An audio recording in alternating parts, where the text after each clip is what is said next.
Love you.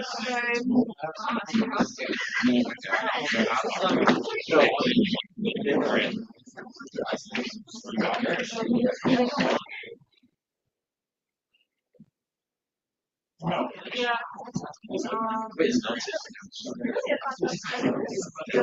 The other associates,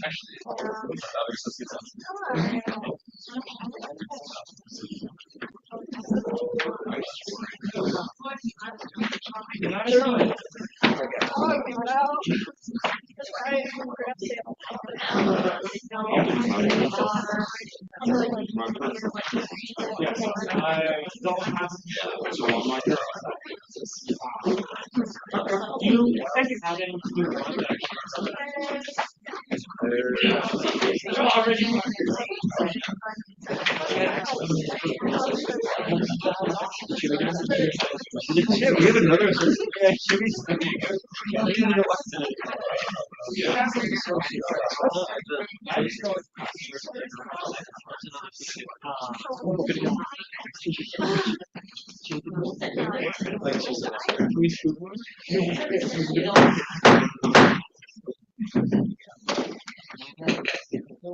Good evening.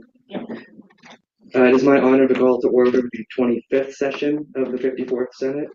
To begin, please stand and join me in the Pledge of Allegiance. Allegiance to the Constitution of the United States of America and to the republic for which it stands, one nation, under God, indivisible, with liberty and justice for all. Thank you. We'll now move into the CSU land acknowledgement video.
With that, we'll move into the swearing in of new senators and associates. Do not new senators and new associates.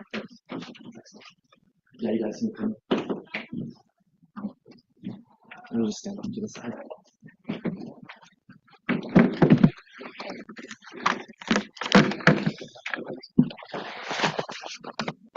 Alright, and y'all will share this and do your swearing in. All right, repeat after me. I state your name. Jonas Anderson, Dominic Mawson. Do solemnly swear Do solemnly swear to defend and uphold to defend and uphold the rules and regulations the rules and regulations set forth by the Constitution set forth by the Constitution of the Associated Students of Colorado State University, of the Associated Students of Colorado State University, and will rightfully perform the duties of my office and will rightfully perform the duties of my office to the best of my ability. to the best of my ability. All right, congratulations.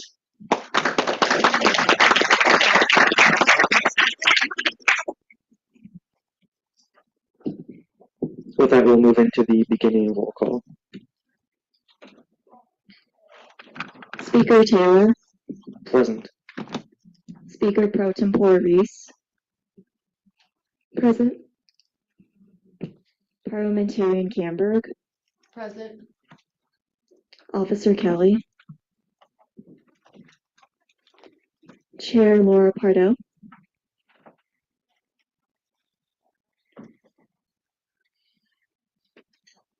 Associate Senator Rodriguez.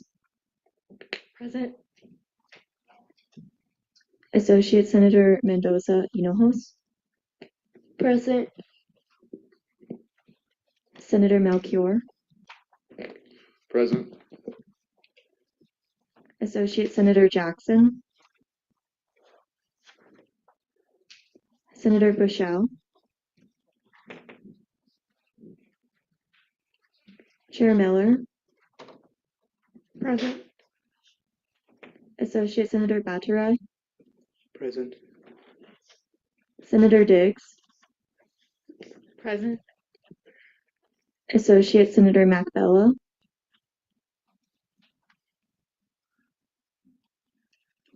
Senator Evelyn Rivera. Present. Senator Roberts. Present. Chair Snyder. Senator Tomas Sorrell. Present. Senator Tapia Rodriguez. Present. Senator Falbo. Present. Associate Senator Top. Present. Senator Zia Amati. Senator Grenier. Senator Lee. Present. Senator Jowden. Present. Associate Senator Quesada Stoner.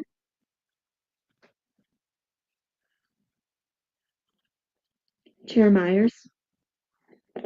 Present. Senator Leggett. Present.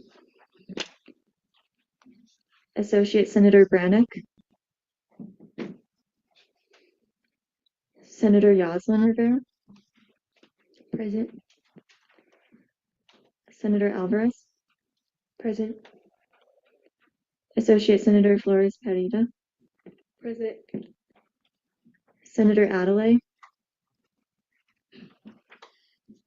Associate Senator Bachman. Present. Senator Mendoza. Present. Senator Salazar. Present. Senator Green. Associate Senator Hernandez. Present. Chair Frisky. Present. Chair Davis. Here. Senator Gray. Present. Senator Pickerel. Present. Senator Jama. Is that how you say it? Yeah. Okay, cool. Present. Senator Jeffries.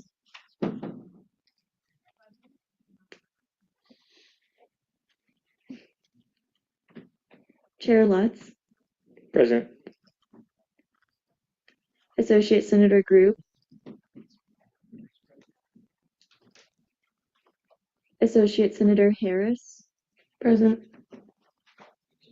Chair McLaughlin. Present. Senator Gilroy. Present. Okay, if your name was not called, it's likely because you're just sworn in. And if that is the case, if you could come down at some point to put your name, constituencies, and everything, and we can make a placard for you and get you on the attendance. And our lovely Speaker Pro Tempore will help you get onboarded.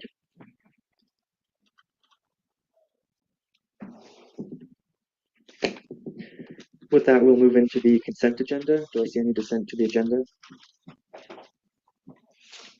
Seeing none, we'll move into Gallivore input. Do we have anybody in the Gallivore who wishes to speak? We do.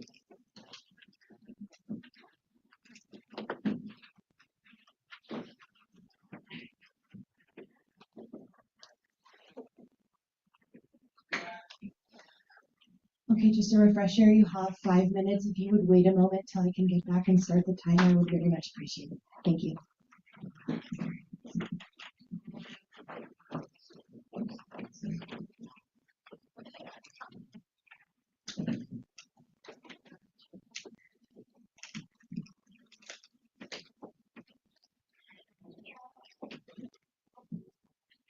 All right. There has been alarming news of 6 international students having their visas revoked. CSU has not only complied with this, but has not given any information to let students know what is happening. CSU needs to stay committed to protecting our undocumented and international students who are integral parts of our community. No one on this campus should live in fear of being uprooted from their education, friends, and space. Rams protect Rams and CSU. We urge you to take action. We cannot stand by and allow this to happen. As administration stands with the students, we ask that they create a statement for students to hear and address any questions that are coming up with what is currently happening with our international community, and also speak on what CSU will do to ensure that all international and impacted communities are protected here at CSU. Our strength has and always will come from our diversity. We must both hold our university and the federal administration accountable. We refuse to be silenced by fear or allow this injustice to go unchallenged. International students pay far too much to be overlooked, and we demand that the university take action.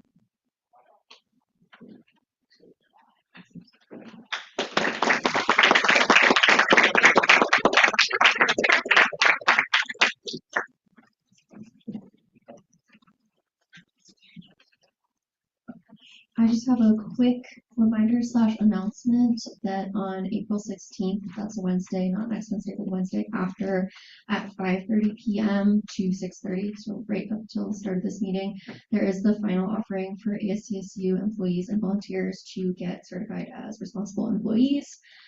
This is also considered a Title IX training. It's sometimes called a sexual harassment training. There will be a representative from the Safe Center as well as a representative from the Title IX office talking to you all about your responsible employee status, which qualifies even if you're a volunteer, even if you're not on payroll. If you're representing CSU in some capacity, you need to remember your responsible employee status.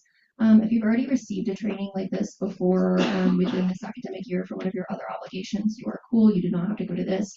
But if you haven't yet, and if you don't think you'll have any other opportunities for the rest of the year, I would strongly suggest going to this one. Again, that's April 16th at 5:30. It'll be in the Senate chambers right before Senate, just an hour beforehand. And I'd really appreciate to see you all there. I sent out a meeting invite, but if you didn't get it, feel free to come up to me after this meeting and I can share it with you as well.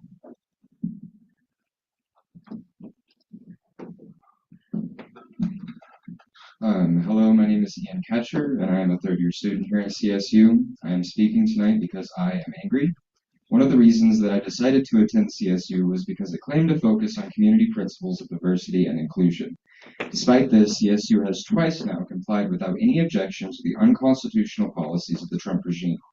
With this new development of students having their visas revoked and being deported, it is clear that CSU is more than happy to open its doors and invite fascism on campus. There's also reports that students are being asked to self-deport in order to get ahead of any headline which might make CSU look bad for not providing any sort of protection to its international students.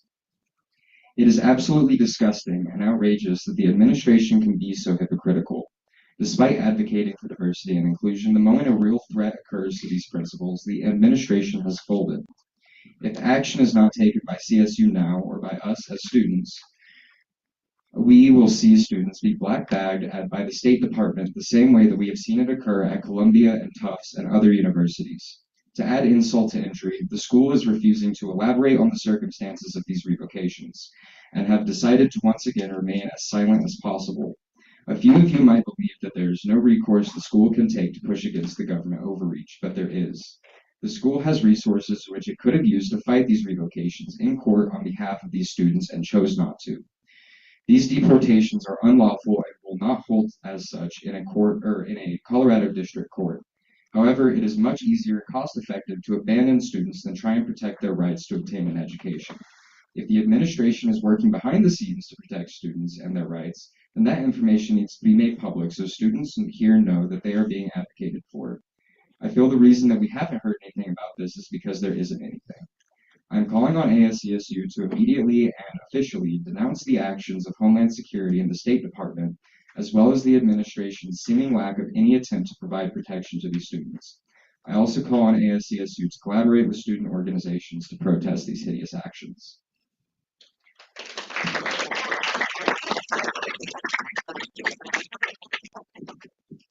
Do we have any additional Gallagher input? Okay, seeing none. With no guest speaker, we'll move into executive reports.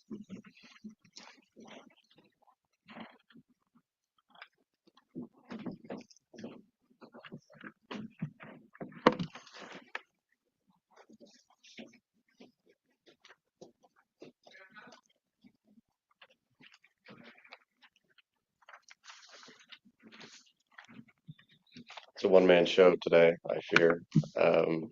Hello, everyone. Thank you for being here. I wanted to start with an opportunity that's happening on Monday. It's being hosted by the Governmental Affairs Department, and it serves as kind of a testing ground if you aren't comfortable with having your first testimony at the state capitol be at the state capitol.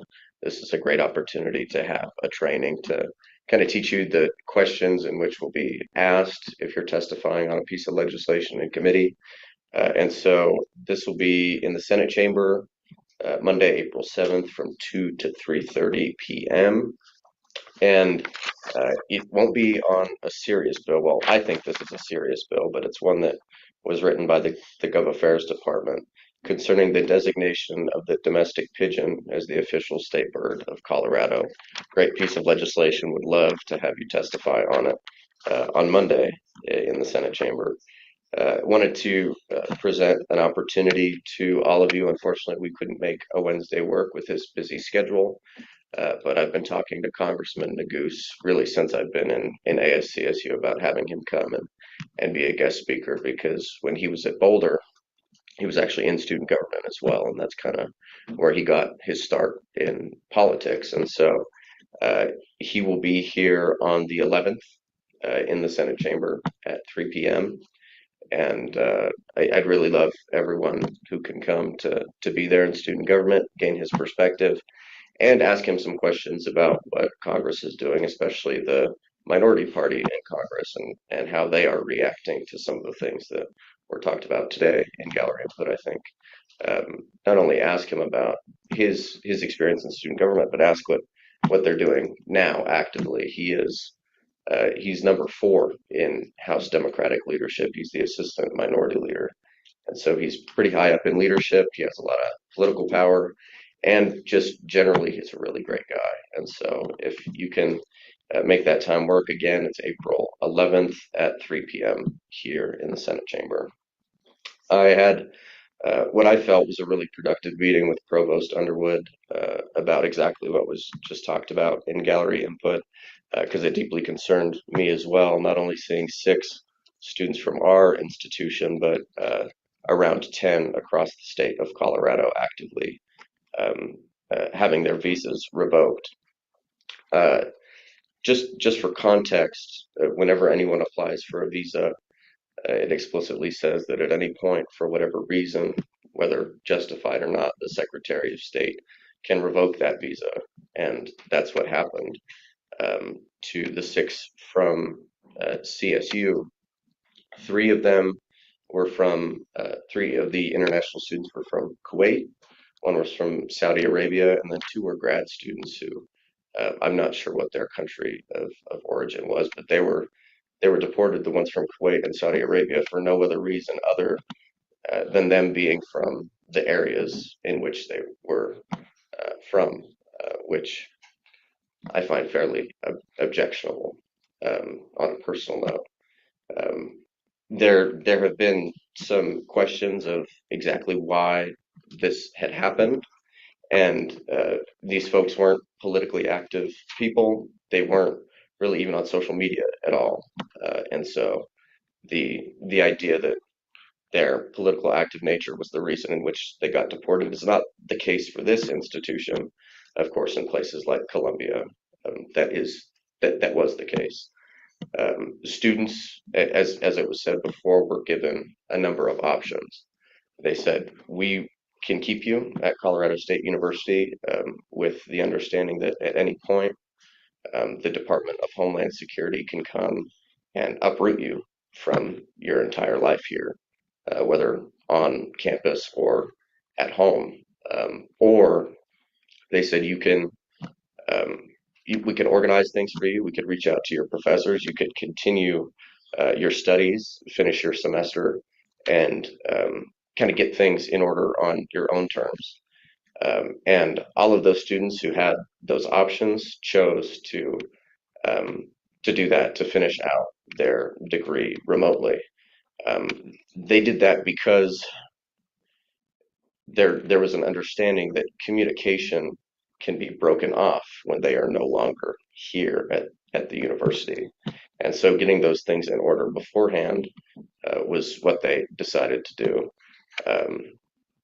The administration even went to the extent of there was a dog that one of the students had that couldn't be taken back to their home country, and so they set up a home for that dog. The other two students who were grad students, they were here on what's called an OPT visa, meaning that they had already graduated, but they were actively doing practicum work on different CSU campuses. Wasn't necessarily this campus, but different facets of CSU owned area, I guess. They were given the same options and they chose to go on their own terms. All of that is to say that this is a very difficult situation for the international community on campus, of course, and there have been communications sent directly to international students on what resources are available, and a lot of the time with these issues, folks don't like sending emails because there's an electronic paper trail, and so there's the understanding that if you're an international student, at any time you can go to the Office of International Programs and have an in-person conversation on what options are available to you. Student Legal Services is also being beefed up with folks with a more keener understanding of immigration services. And so those resources on the website that has been up since the new administration took office reflect all of those different changes. That's all I really have for you. I think if you're particularly passionate about this, please ask Assistant Minority Leader Nagoose when he's here the ways in which that Congress can serve its duty in pushing back on some of these things the Department of Homeland Security and the Secretary of State are doing at the moment. If there are any questions, things that were unanswered, I'm more than happy to address those. Yes. I just had I know you said at the beginning, but where was the date and time for when Jody was coming again? It will be April 11th at 3 p.m. here. And that's next Friday. I have a question. I don't know if this is more for Hayden, but can I make like a point agreeing with him right now or no?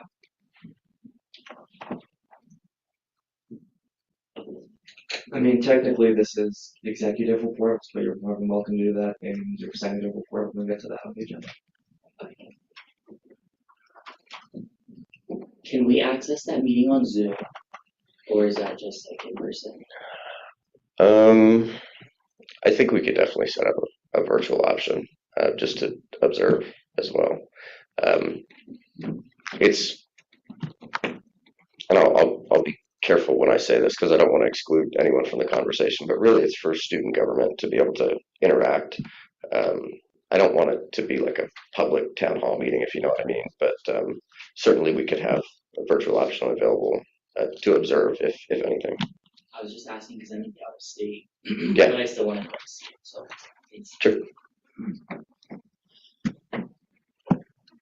Thanks, everybody.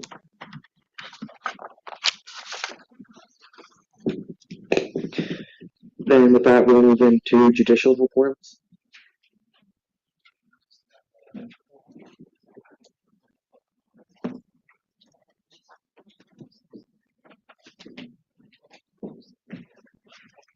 I remember to come up here this time.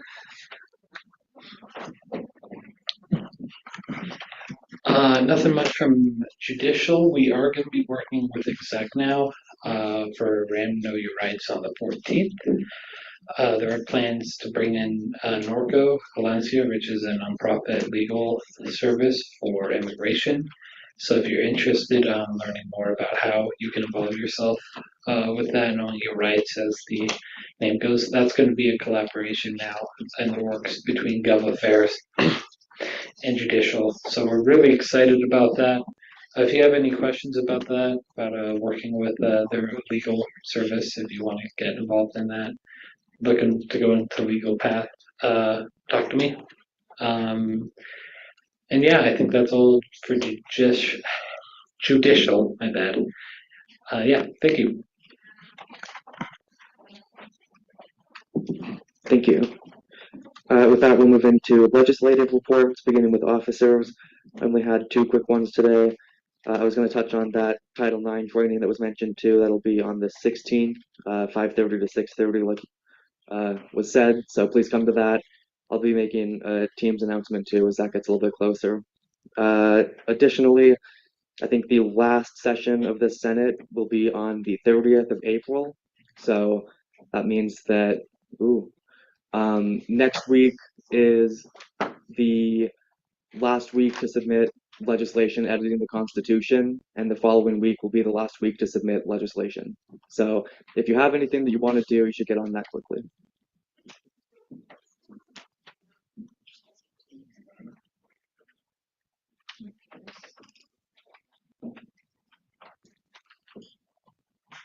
Howdy, Senate.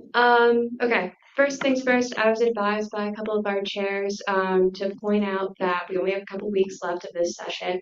If you're interested in going for a position next year, I would highly, highly, highly recommend A, starting to go to that committee or caucus if that's a position you're interested in, but B, also setting up some form of meeting with those chairs. They're all really nice chairs. Raise your hands real quick. Caucus and aren't they lovely? They're so lovely. They're very, very friendly.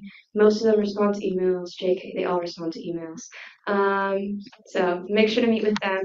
Other thing, strikes. Strikes still exist. Don't get strikes. Please don't get strikes. Thank you.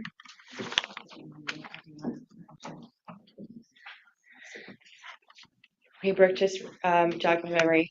I want to also extend the ability to have parliamentary training as far as the technology side of this to anyone who wants it, not just for the interest of serving as the role of parliamentarian, but it's always helpful to have as many people in this room knowledgeable of how to manage this technology for your future career, or in case there is a parliamentary vacancy or someone can't be here.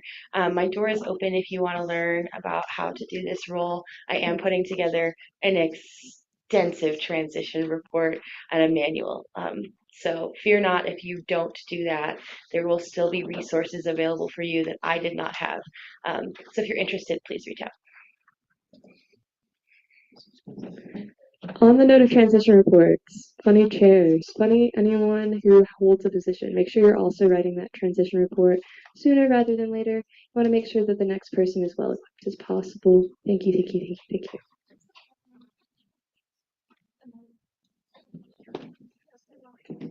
With that, we'll move into committee and caucus reports. Chair Watts. Hi, everyone.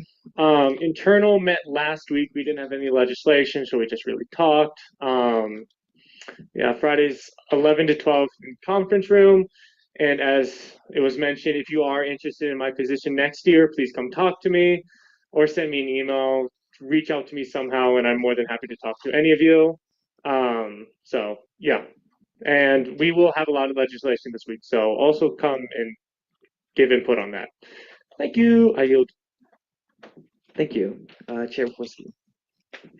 Hello. Okay, so we have the social justice and banned book drive going on currently.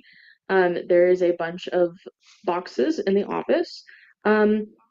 My little polite ask, if you are part of a CRC and you feel so inclined, I would love if you could take a box to your CRC. There is enough for all of them. Um, it's been a rough week for me, so I haven't been in the office as much. If not, I'm gonna get those out all by Friday. Please spread the word. We're gonna do it. There's no end date right now. We're just gonna do it until we feel like it.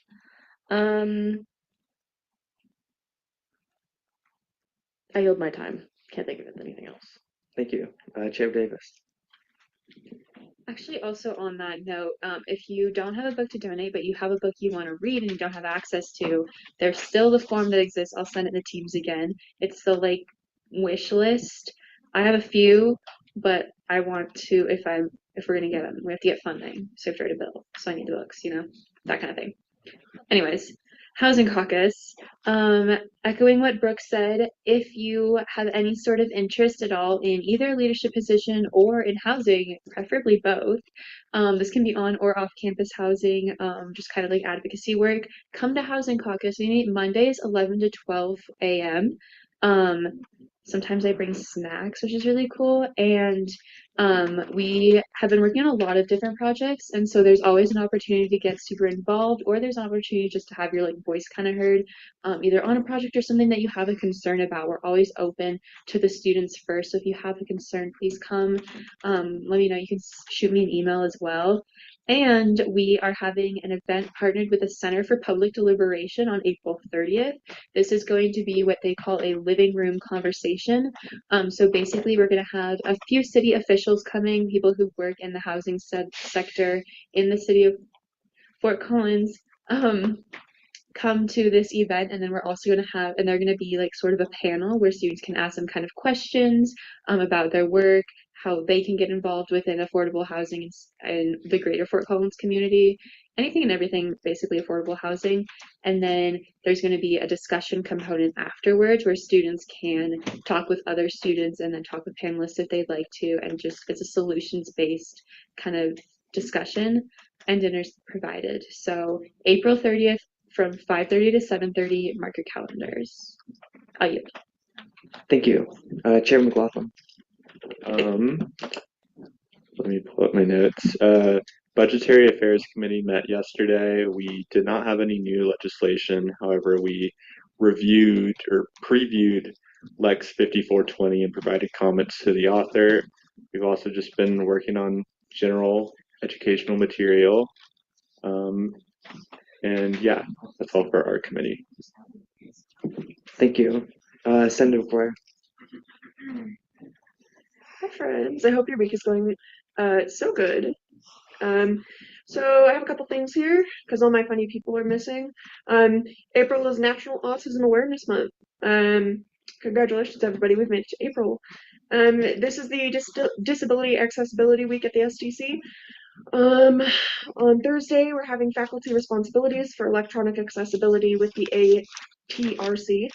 And then on Friday, we're having 15-minute accessibility drop-ins.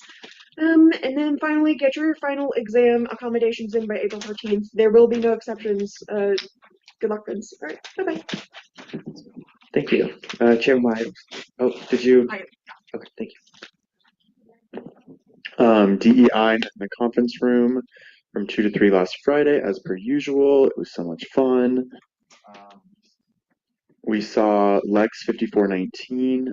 We didn't make any substantial edits, just fix a couple grammar things in one of the therefore clauses. And then added a bunch of endorsements and endorsed it as the committee. And yeah, come to committee for the last couple weeks. I yield. Thank you. And Chair Miller.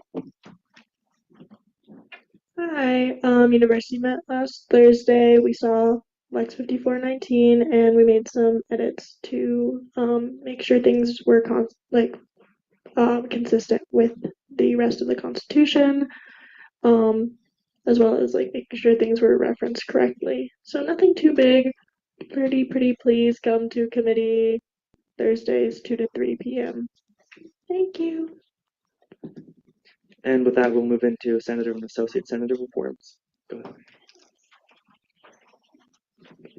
Okay, basically what I was gonna say earlier about Nick's point, I think a lot of people are kind of scared to do that email communication. And so I think a lot of this does fall on Senate, that we need to be doing our actual jobs, like connecting with our constituencies. We need to spread this information by word of mouth, be someone that can provide these resources, because I think a lot of us have sort of a detachment like to our broader constituencies, and I think if we were actually pushing and talking to people and getting that information out there, there wouldn't be so much of a fear or people feeling like their information is inaccessible. So I think like because we sit here and we do hear more of the inner workings than just the general student body, we do need to be spreading that information. That is our job. Thank you. And I didn't catch your name. Thank you. Go ahead. Okay, so just two announcements for Centro. They're having their career corner, so advocating for yourself during salary negotiation. It's next Monday from 1:30 to 3 p.m. at the LSE room 282. And then they're also hiring. They're hiring community engagement coordinators for the next academic year, community engagement coordinators for the summer, and a Conexión Familia leader. Applications are due April 16, and there's a QR code on their Instagram if you're interested. Thank you. Thank you. Chair McLaughlin. Hello. First, I want to start off with a piece of good news. Senate Bill 14 passed both chambers last Friday, and that fully removed any ban of same-sex marriage from all Colorado state law. So once the governor signs it, it'll go into effect, which is exciting. Moving on, I'm working with Chair Lutz on a resolution in support of scientific research and open access to research data. We're hoping to find instances where CSU research supports citizens of Colorado, especially in all 8 congressional districts for the state. And we are hoping to send this resolution to the entire Colorado congressional delegation. If you're interested or have anything to contribute to that, let me know. And also, I want to shout out all of the Gov Affairs department. I don't think Ava's here, but they've been working really hard and they've been producing some really good material on the Instagram. I yield. Thank you. Chair Davis. Okay, settle in, guys. So, a lot of things. First and foremost, on behalf of Georgia, the director of Basic Needs, she couldn't be here tonight, but the Basic Needs Summit, which is in 1 week from today, so next Wednesday, like 1 week from today, registration is still open until tonight. So if you are interested in going, sign up. That registration link should be popping up in your teams fairly soon tonight. If it's not in there by the end of Senate, I'll put it in there myself. But registration is open until tonight. It will be pretty much an all-day thing. So we leave from here at CSU at 7:15 in the morning, and then we drive down to Denver. There's going to be a ton of workshops. I'm leading a workshop, which is cool, and a ton of just ways to like talk to other students from all throughout Northern Colorado, not just CSU, about basic needs. And then we will be back by 5 p.m. So back in time for cabinet and senate and all of that kind of stuff. So if you're interested and you want to sign up, please do so tonight. And then also, Ram Band harm reduction is tomorrow. So we partnered with Safe Center and ASCSU have partnered together to go out and distribute drink testing kits and cup covers. And that will be from 9 to 10 p.m. tomorrow. So post debate. So if you're interested, that Sign Up Genius should be it's like the second thing in the team. So go to the general teams and sign up for that. Please, please, please be super cool to have you all there. And then elections committee, voting starts Monday, April 7th. So this coming Monday, and it's 3 days long, so it goes until Wednesday. So make sure that you vote. It'll be available on your RAM web and the tomorrow night is the debate. So, woohoo, go debate. So you'll be able to ask questions to the Speaker of the Senate campaign and the President and Vice Presidential campaign. So if you have any burning questions, that's your chance to ask them. It'll also be live streamed on YouTube where you can also ask questions. Finally, I know I'm talking a lot. April is Sexual Assault Awareness Month, so the Safe Center is doing a ton of events just in regards to that. So we had one yesterday, Healing Through Community. We partnered with APAC, but all of the events are located on our Instagram. I will say there are two that require an RSVP. That's going to be the Pedal Project Creation. There's a ton of time slots all throughout the day, and that's happening on Tuesday. So if you're interested in that, you have to RSVP, and then for Take Back the Night, you have to RSVP, which is also on April 30th. If you're trying to decide, go to Take Back the Night. I say that like as a chair of Housing Caucus, go to Take Back the Night.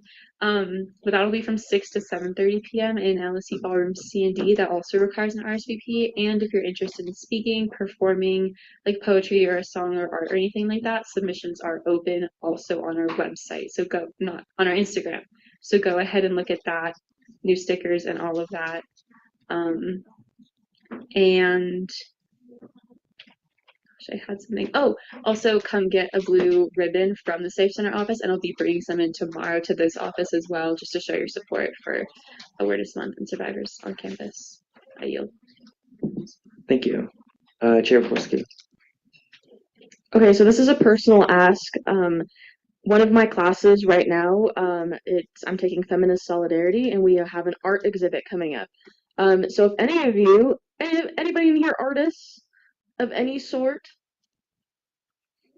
I'm pretty sure there's someone in this room who's an artist and you're just selling yourself short. But if that includes poetry, we have performance art, any type of physical art. We have it's going to be on the 22nd of April in the Laurier Student Center. We have an exhibit. Please show up to that and also submit your art. If you want to submit it, go to our Instagram, which is Feminist Solidarity, feminist.solidarity, I should say. And please submit. Thank you. I yield my time. Thank you. Senator Bouchel. Hi guys.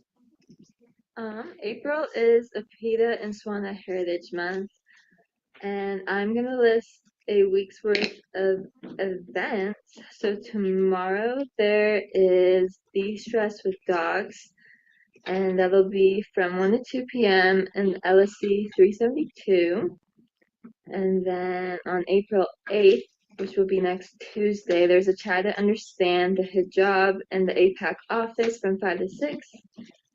And on April 9th, which is the Wednesday, there's an Adoptee and Mixed Experiences panel from 5 to 6:30 in LSC 384. So if anybody's able to attend any of those events, it'll be so much fun. I yield. Thank you. And I'm sorry, was it senator or associate senator? Associate Senator. Thank you. Go ahead. Hi, I just wanted to advertise the opportunity to be a volunteer for the First Generation Student Organization for CSU Unity, in partnership with the CSU First Gen Scholars Award. CSU Unity is just an event where you can just help clean the environment. It's a great opportunity to get any community service hours or just help clean the earth. And this event will happen Sunday, April 27th from 12 to 4 p.m. You can find the registration in the FGSO Instagram, and the registration deadline is April 6th. So it's this Sunday. And just, yeah, it's a great opportunity. Let me know if you have any questions. Thank you. Senator Salazar. So this upcoming Sunday is the CSU Drag Show. The theme is Y2Gay.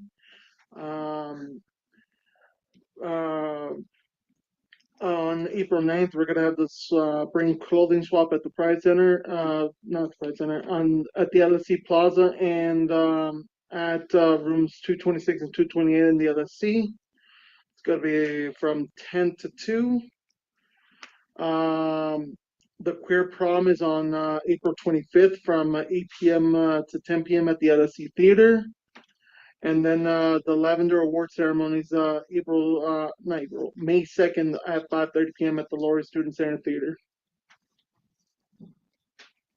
I yield my time. Thank you. Senator Warburton. Just real quick for the College of Ag, the CSU Rodeo is happening this weekend. I can't believe it's already April and we're here. But the 4th through the 6th, we have the rodeo. It's $10 for all CSU students. On Friday, it starts at 6, and Saturday it starts at 6 as well. Saturday is Green and Gold Night, and then on Sunday it starts at 11. It's all in Loveland at the Ranch Mac Indoor or Equipment or Indoor Arena. We'd love to see you guys out there. It's going to be a whole lot of fun. I yield my time. Thank you. And Senator Rivera. Just to piggyback off what Associate Senator Alondra said, El Centro is actually doing CSU Unity, so it's open. I'm doing an open invitation to everyone. If y'all would like to join us, we wanted to be creative with our name, so we are being called the Backyardigans. If y'all have ever seen the TV show, but if y'all are interested in joining us and volunteering that day, we would love to have y'all there. And yeah, just shoot me a message. Thank you. I yield my time.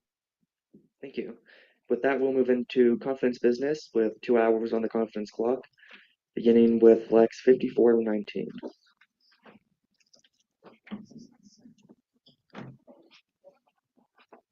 Lex 5419, establishing a voting caucus. This bill aims to establish a voting caucus under Article 6 of the Constitution.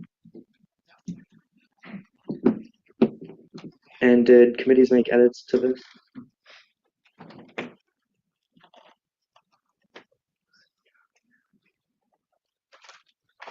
Go ahead. Nothing substantial. I think we literally just added like the word that to a therefore clause. Yep, or of. Yeah. So that's all we did. And we endorsed. I yield. Thank you. And Chairman Miller? I think the first one was we changed Chair Lutz's title to be correct. And then so we edited a therefore clause for consistency with lettering and references to the Constitution. There is I think within a different therefore clause or the same one. I don't have that pulled up in my face. I have the meeting notes pulled up, but we can find it if needed, but I don't think anyone needs to see this. We spelled out the numbers 2 and 4 for consistency. We edited a therefore clause from section 204 of the Constitution to Article 2, section 203, subsections A, B, C, and D, because we felt that that was more relevant to what the legislation was trying to do. And I think that was it. But it was just very logistical things. Awesome, thank you. And does the author accept all of these edits? Yeah. Awesome. Then with that, we'll begin 10 minutes of discussion and debate.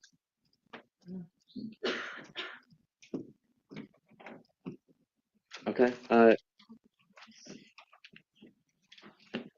think this is a great piece of legislation. It's a great way to, safeguard people's representation. DEI committee liked it. The members of the DEI committee, agree with it and like it. So yeah, I think it's great and good job. I yield. Thank you, Chair Forsky. Since we have some new people here, my opinion is that this bill helps safeguard constituencies and senators in this space if the worst does happen and CRCs cease to exist or other constituencies. It helps safeguard that and is just overall a really well thought out and smart bill. I yield my time. Thank you. Then seeing no additional discussion and debate on this, we can move into voting to continue this.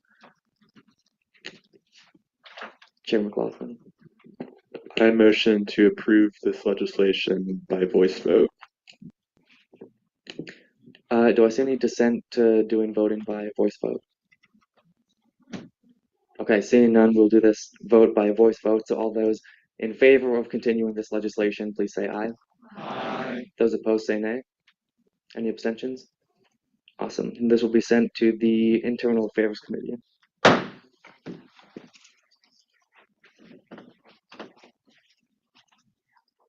And we'll move into Bill 5412.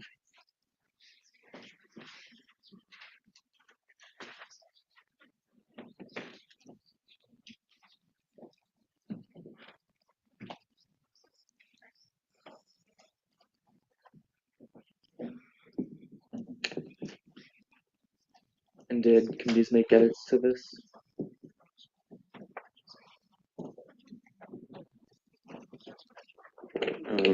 I don't believe we made substantial edits to this besides minor grammatical improvements.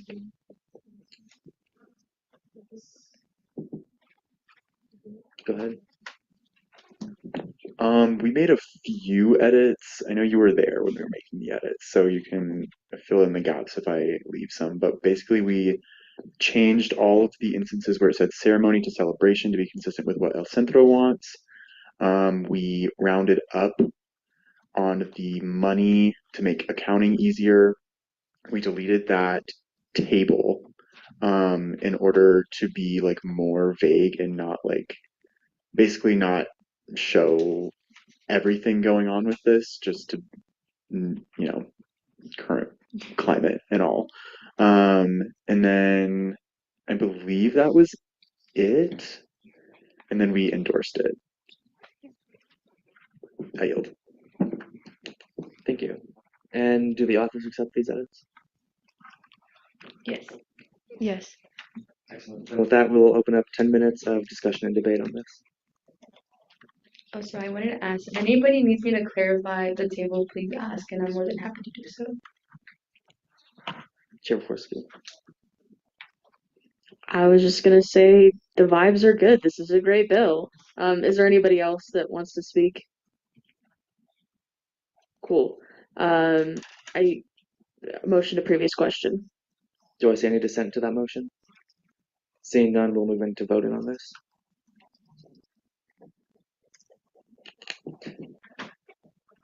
Chair Forsky. I motion to approve this bill with unanimous consent. Do I see any dissent to that motion? Seeing none, this bill is passed with unanimous consent.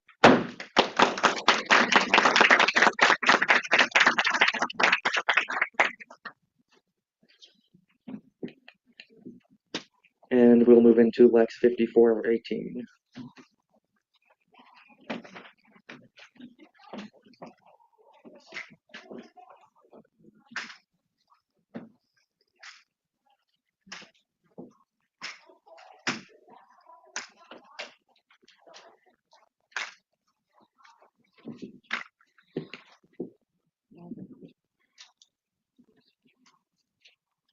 I totally missed the title on the last one. I'm so sorry.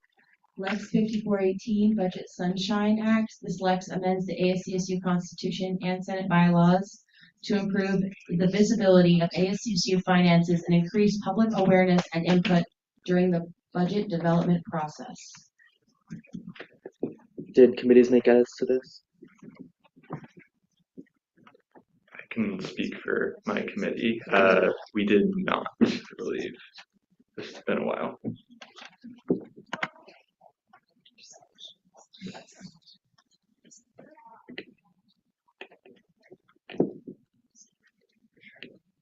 Some committee made edits to it. They're being quiet. That's okay. Oh, go ahead. Sorry. We added to the first therefore clause, we added the sentence, or yeah, right there. Basically, the sentence says like, this hearing shall be open to all students about advertise, and then we kind of like specified what that should mean. So like visually accessible materials, inclusion in the weekly email, and participation of all ASCSU branches, just to like, I don't know, make it more specific. But that was all of the edits DEI made. I yield. Thank you. And does the author accept these edits? Yes. Excellent. Then we'll begin 10 minutes of discussion and debate.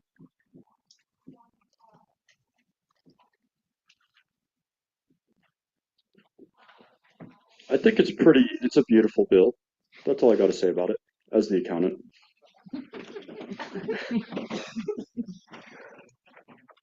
Do I see any additional discussion and debate on this? Okay, seeing none, we'll move into voting to continue this. Senator Salazar.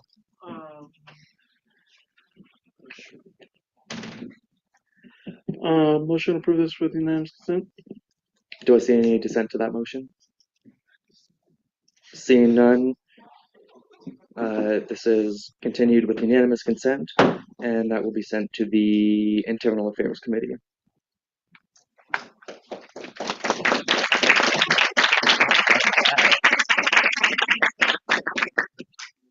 Point of information. Was this is a Lex, so it has to go to all committees, right? No. Okay, never mind. Problem solved. Bye.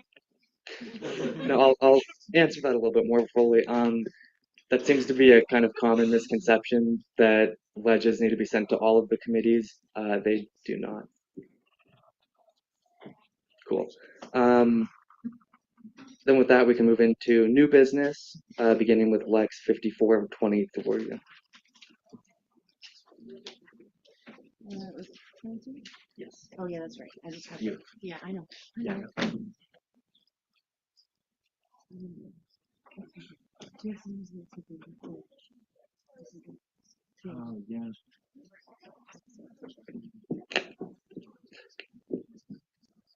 Because the amazing parliamentarian Camberg is one of the authors on this. Do I have somebody who wants to fill in that position while she's presenting this?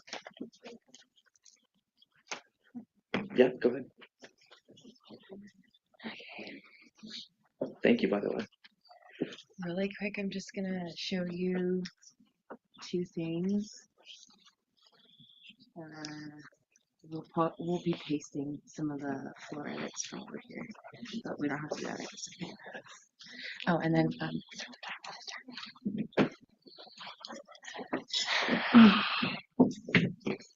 Did you change the name? I'm gonna Scratch it out. I'll make the edits in a second. Okay. Hello, wonderful Senate. We're here to talk about accessibility and accommodations. We did send it out as the Accommodations Act, and we were playing with names, but we're going to keep it the Accommodations Act for now. You might have known this piece of legislation as affectionately known as the Accessibility Lex. Last year, this bill was presented in a different form. We've since made changes. It probably comes as no surprise that we don't really have a lot of codified accommodations other than our 48-hour rule. In that, our Constitution basically says that things just have to be accessible, and that's really vague.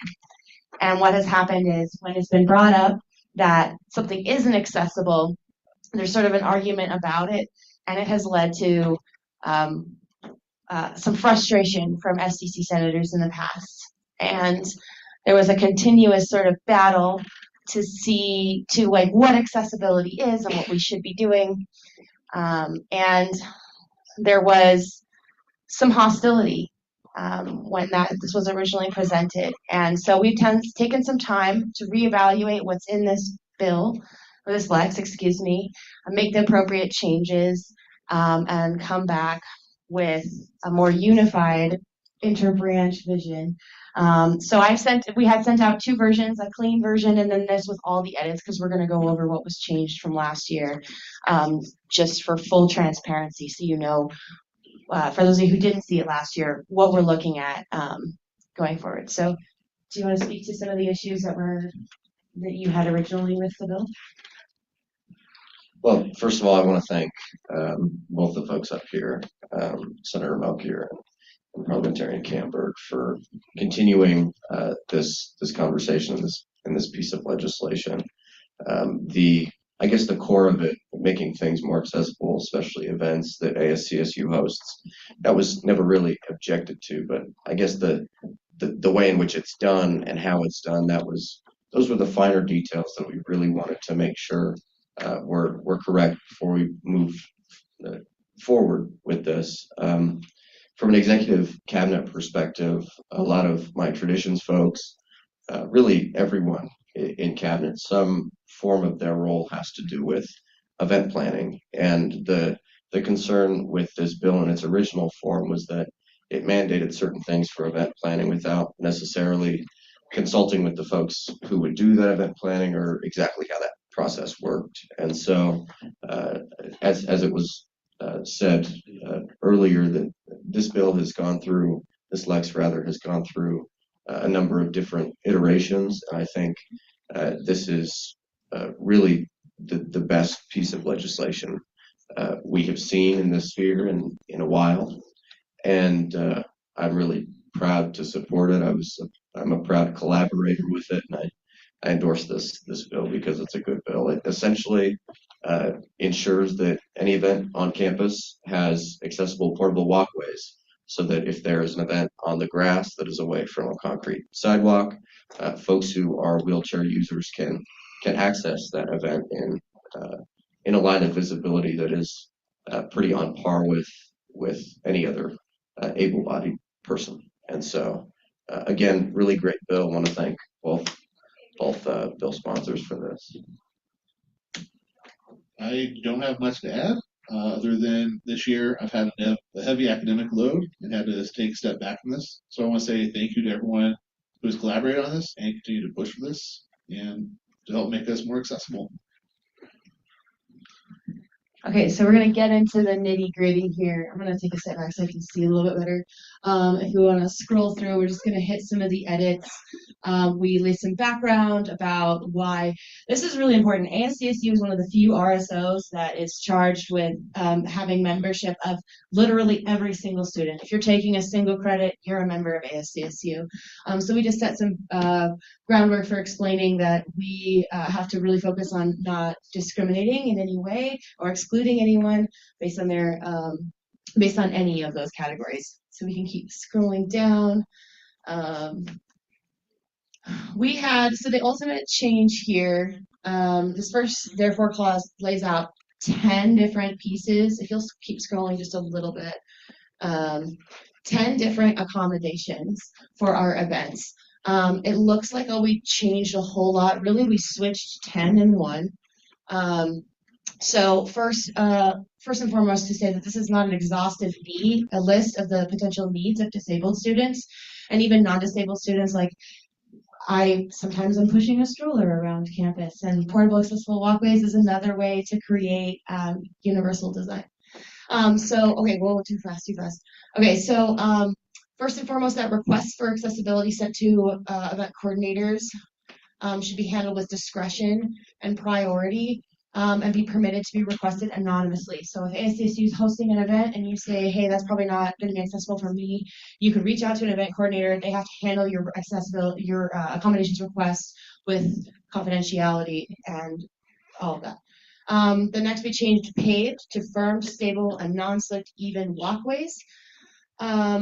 Because it was limiting to say only paved walkways, and we were able to find a way to get around that, which this piece of legislation is also funding. That was another issue, was calling this, considering an unfunded mandate, that we want to put our money where our mouth is, quite literally, in providing the resources to allow ASCSU hosted events to be successful. Chairs designated for people with disabilities and ample space for wheelchairs and other mobility-related assistive device to fit between rows. That was an issue when we were moved into the Never No Summer Ballroom. That was sort of one thing that we had thought about, but in practice was not perfect. And you don't know what you don't know, and we're learning from our experiences. And we knew that was something we wanted to have codified. Everything else pretty much stands from the original earplugs for events that are allowed, easily marked access to ramps and where stairs and terrain prevent participants and attendees from participation, citing the ADA, access to shade with a view of the event, access to interpreters, that is related to an accommodations request, so you do have to request that to give event planners that time. Access to free and accessible water if there's food at an event. It had originally mandated candy, and that was really targeted at elections, because that was something that's been done in the past, but we removed that. yeah, that's the big chunk of it. We wanted to define what an ASCSU event is, and I think it's up. Basically, we're calling an ASCSU event any event hosted and collaborated, even if it's with other organizations, where an ASCSU official is acting in their capacity as an ASCSU official. That was another point of contention, is like, what's an ASCSU event? Let's scroll down past the big long one. Okay, this is really important too. This does not apply to BSOF, so we're not going to mandate that every BSOF related event have to meet this. This is just so that ASCSU, as an organization that serves all students at CSU, are holding ourselves and setting an example to the highest standard of accessibility that we can manage at this time. Okay, and then this becomes binding at the beginning of the next academic school year. This is just because we already have events in the works, and we're not trying to create more headaches for our wonderful executive folks that put in all kinds of hours and crazy workload to make events happen. You'll keep scrolling. I think we've hit most of it. Oh, the portable accessible walkways. So we're putting $15,000 towards a little more than a football field's worth of accessible walkway. They're really cool. They're super thin. They stack up. They're not going to take up a lot of space. Right now, we're working out the finer details, but it'll be managed between SLICE and ASCSU, and any RSO can come check them out and use them for their events, whether they're on campus or at an off-campus location. The actual quote was like for $14,793 and some change. But we wanted to make sure that quote is good until June, but we just waited 15,000 even, just to make sure that we have the, in case the shipping cost changes, or we might need to potentially get a long cable lock because they might be stored in a more accessible location, where we don't want people just to take them without at least checking them out. We have a sunset clause here. The send to list is not updated, but we can work that out in committee. And I think that's pretty much everything. We're doing on time. Yes. Whew. That was excellent timing.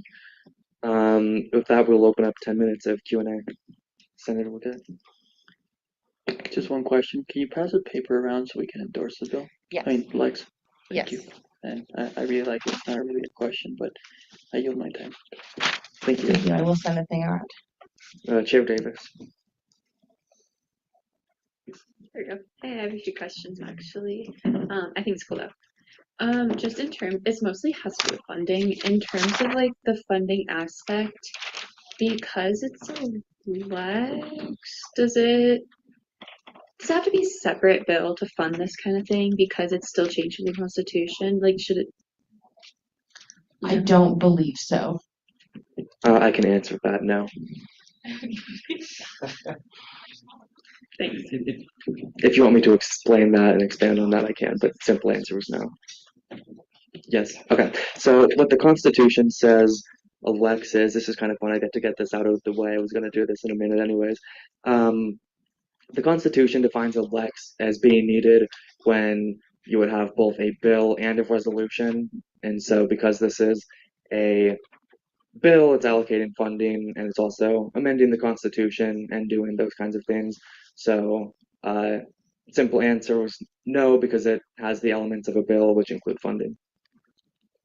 Very cool. Does that make sense? Yeah, no, it does. Kidding. Green system.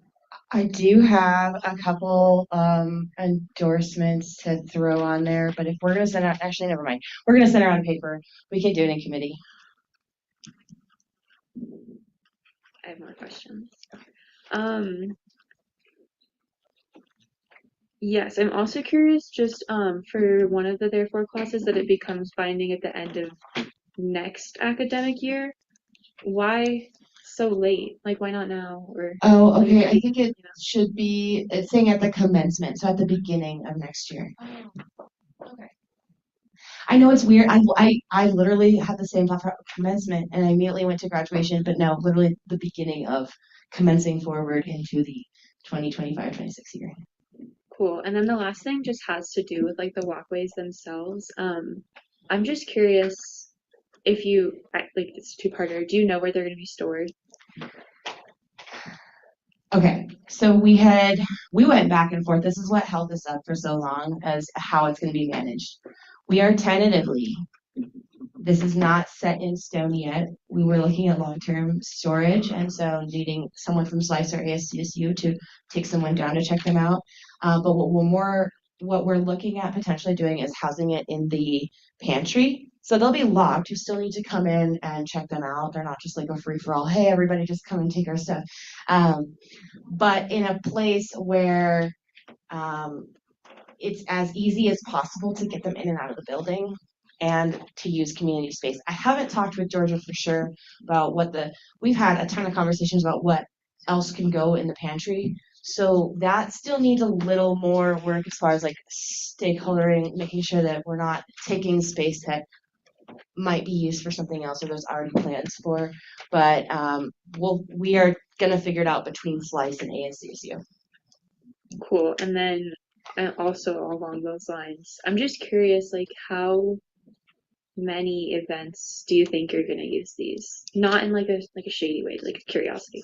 Well, I think about some of our big events, Grill the Buffs, Rail Jam, like anything that we've had on the West Lawn, the concert series that happens, like literally anything that can happen on the lawn, or like even when we do like I know fall cleanup has been a thing where, or not fall cleanup, our sustainability department has hosted cleanup events at parks that have paved walkways.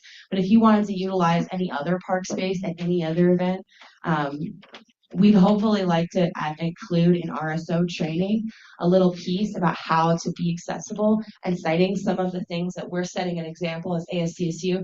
Hey, make sure that you advertise who the event coordinator is so people can ask for accommodations, because we want to preemptively make sure that we have them available for use. But if RSOs get that training from the get-go, here's how to make your events accessible, then they know that they have that resource that they can use. Okay, thank you. I yield. Thank you. Chair Forsky. Hi, beautiful Bill.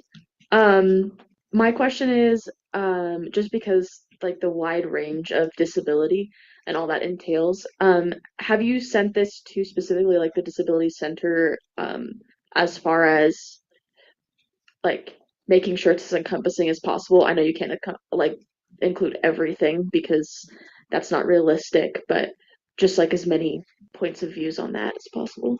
We have worked with Justin Dove. It's been a long time since, because we had gotten the language down. I want to also make it really, really clear that this is not all encompassing and this is just a start. And I want to see the accessibility work in this organization continue.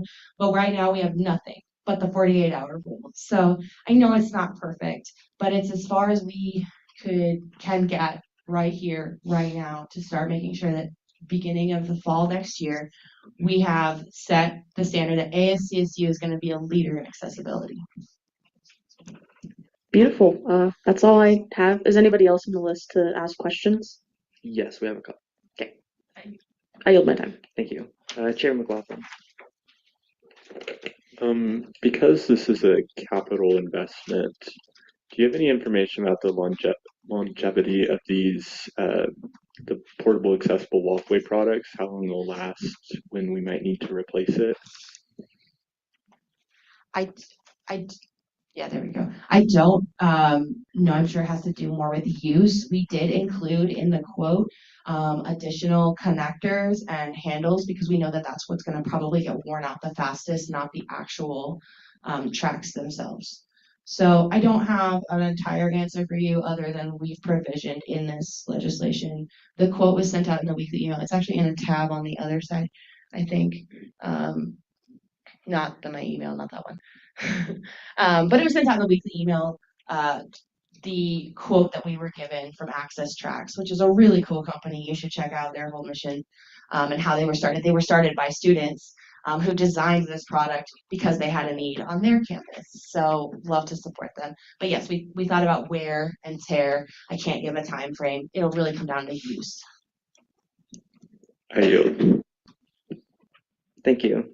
Chair Watts.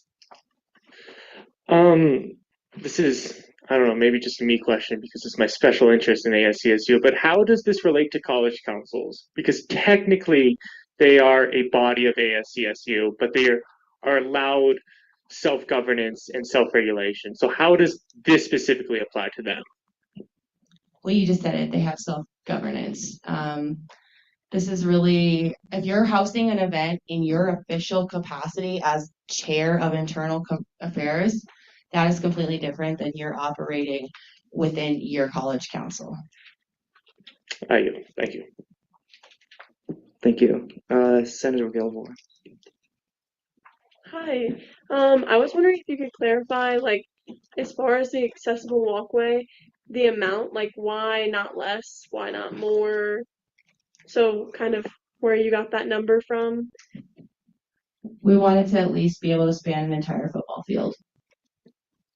So it's a little more than 500 feet. I yield, thank you. Thank you. Senator Bourget.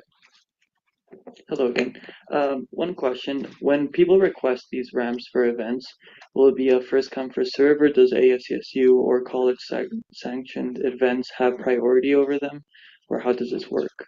Like the logistics behind it. Ideally, it would be a reservation, so a first come, first serve. I don't think that ASCSU should, if we're going to provide this as a service, as stewards of student fees, that we should put ourselves above anybody. When you make the request, ideally sooner rather than later. Yeah, first come, first serve. And I may have missed this while reading through, but how will this be like accounted for when people like actually get the things and have to return them, like the logistics behind it? Okay, so I think that it'll be pretty simple. Take down information and then have them return them when the event. If it's like a late night event, obviously they're not coming back and putting them back, but as soon as possible afterwards, just getting contact information. It'll also, if RSOs do not return the equipment, that affects their good standing. Okay, thank you. I yield my time. Thank you. Senator Rivera. I don't know if this is a question to ask here, but talking about like the panels for the floor, I guess is what they're called. Will these also be used during graduation? Because I don't know. I've heard it's gonna be at the Canvas Stadium. Is it gonna be on the field, and then from there, are we able to use it during these events as well? I don't think we'll have them in time for this graduation, but it absolutely can be going forward. Any is there any information about like accessibility during graduation, or is that another question? That Q&A time? Yes. Go ahead. I motion to extend Q&A by 5 minutes. Do I see any dissent to that motion? Okay, Q&A will be extended by 5 minutes. You can continue. Oh yeah, just to review my question, I wanted to ask, is there like anything that y'all can do, like any information about like accessibility during graduation for this upcoming one? Yeah, so the university sent out an RSVP form for everyone going to graduation for their needs, as well as the needs of their 6 guests they get to bring. And there was a very specific section about which accommodations you would need. And so from the university's end, I have full confidence that whatever accessibility needs are requested will be met. As always with big events like that, interpreters will be there, but from a pathway standpoint, I'm sure that all of those will be available for students who need them. Also, fun fact about Canvas Stadium, if you plan to attend and you have can't do stairs, note that that you will need to enter the southeast entrance. That's where there's really only one working set of elevators that meet all the levels. So unless you're doing like the Alumni Center, you're in one of them fancy box spaces or something like that, they have their own elevators. But just so you know, especially if you attend any football games, you want to go to this. Well, you want to go southeast entrance anyway as a student, getting your ID card. But just so you know, that's where they are. So if you have friends and family and they're coming into the north entrance, where most people will enter Canvas Stadium, they'll have to come around to the southeast side. Just so you know. Thank you. This is a beautiful bill. I yield my time. Thank you. Do we have any additional questions?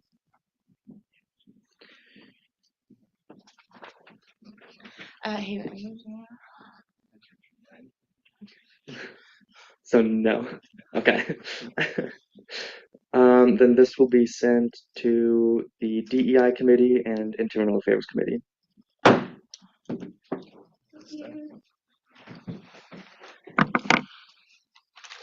was wondering whose snacks. Yeah, is my there? corn.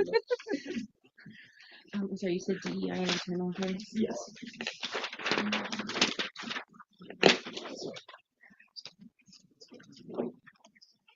And then with that, we'll move into Lex 5420. Oh, right into the next one. Okay. Oh, is that you too? Do you want to come back and do that again? Thank you.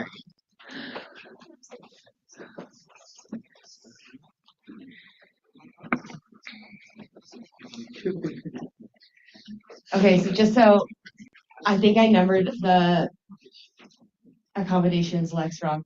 This one's 5420. I'm really proud to have gotten 420 in a bill number. Thank you. I've done a lot of political work around legalizing marijuana. I'm proud of that. Thank you very much. Okay, so I want to talk, before I get into the nitty gritty of this piece of legislation, I want to talk about why this is important. We have had a lot of people say, you're the future leaders. You're shaping the world you want to see. I think it's really, really hard for young people to really, really feel that and to see that. So I want to tell you about the first time I got involved in political activism all on my own without my parents. It was 22 years ago. My friend Katrina, her parents were divorced. That was common in my day. It wasn't in my mother's day. We had a sleepover at her dad's house one weekend with a bunch of us girls. And when we went to go have it at her mom's house, one of my friends was not allowed to go because Katrina had two moms and was living in sin. And when I was a young person, I went to a high school. One of the high schools I attended had 1,200 students. And at that time, it was okay to be gay. It wasn't okay to be openly gay. There were only 2 openly gay students, and they were routinely, physically, and verbally abused. Administration looked completely the other way. In fact, to some level, encouraged this. Say it builds character. In that time, we started writing letters to our legislators. We started advocating for legalizing gay marriage. Back then, there was only L and G, and if you were B or anything other, you were completely bastardized. I myself incurred a ton of bullying and harassment. The world we live in now is very different 22 years later. I'm telling you this so that you understand that culture, power, all of that, it does not trickle down. It grows from the grassroots up. Something we're experiencing right now is an inequity of power between the branches and not enough systems of checks and governments at our federal level. It might seem silly, but I told you this story so you understand that the work that we're doing here right now, the examples we're setting right now, it grows from the grassroots up. I don't think student government has the evil, conniving, vibe that the federal government has. But I do believe that we shape what we want to see. So I wrote this bill, this Lex, because I believe that we should be setting a standard of checks and balances and equal distribution of power right here, right now, because that's what we want to see in the next 5 years, 10 years, 20 years. So this Lex aims to codify a fair and balanced financial structure within the branches of ASCSU to uphold a system of checks and balances that does not favor any one single branch. Fluffy whereas clauses setting the tone, the scene. Okay, so the first therefore clause just adds to the Constitution right at the beginning that this Constitution shall outline the powers vested in each branch. It already does that. We're just stating that it does that. And then no single branch has more power over one another with systems in place for checks and balances to occur. Just to put it on the record, there needs to be systems of checks and balances. Okay, scroll down, please. What this does, and this really needs, I need to make one floor edit above the word, if you'll enable editing, and before the word funding, it needs to say discretionary.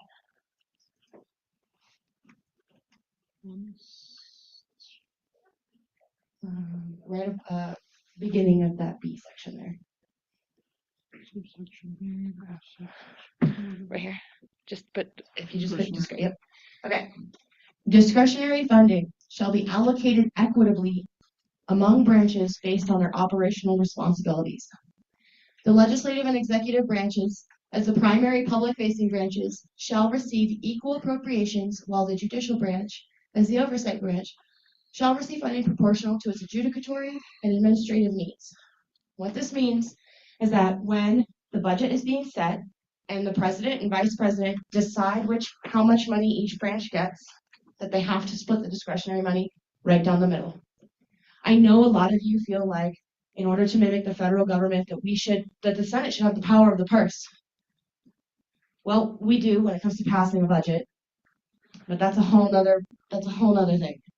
I want to make it really clear that this looks at discretionary funding. This does not, so as to not touch line items, the big things that ASCSU funds, and does not affect payroll. Payroll is mentioned in this bill, but I'll get to why in a second. Okay, so if we scroll down, all job descriptions will have a pay scale, a pay grade scale. This is not saying how much money. This is just stating essentially how it is now. That's all that this lays out, except it evens across the board. President, Speaker, and Chief Justice as leaders of the branches making the same amount of money, and that Vice President, Pro Tempore, and Deputy Chief Justice all make the same amount of money.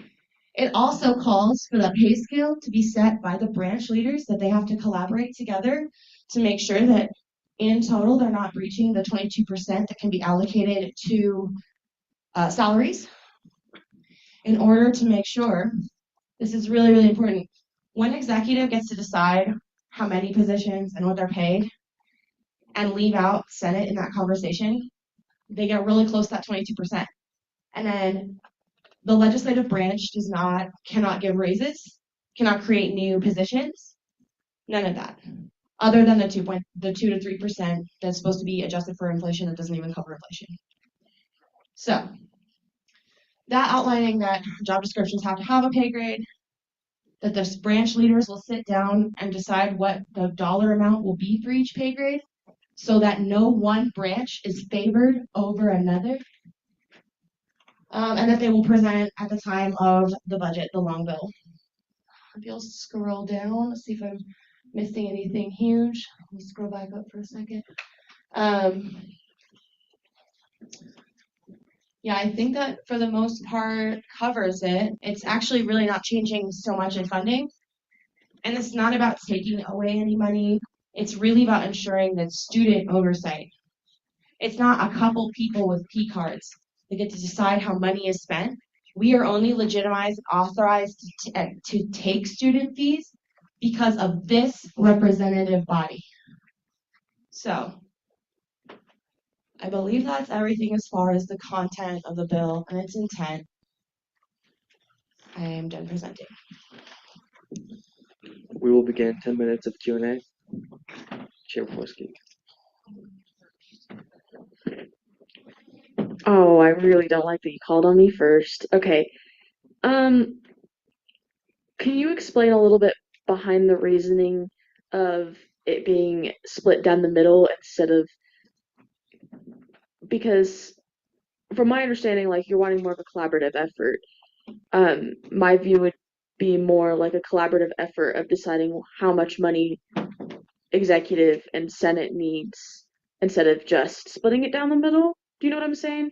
Can you explain like the reasoning behind that?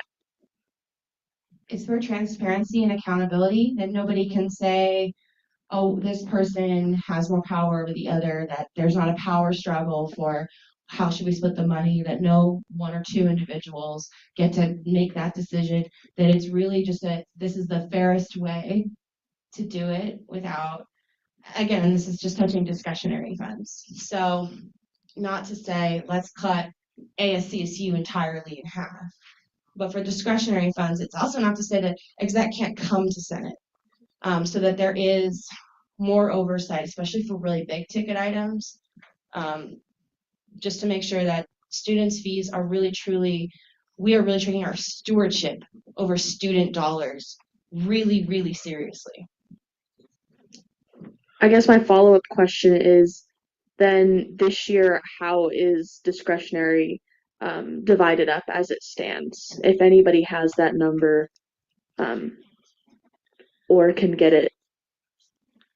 A rougher number, and then please, I will yield in a second to Jared, who could speak better to it. We had about $100,000, and they had about $275,000. Period. Okay. I yield my time. Thank you. Chair Davis.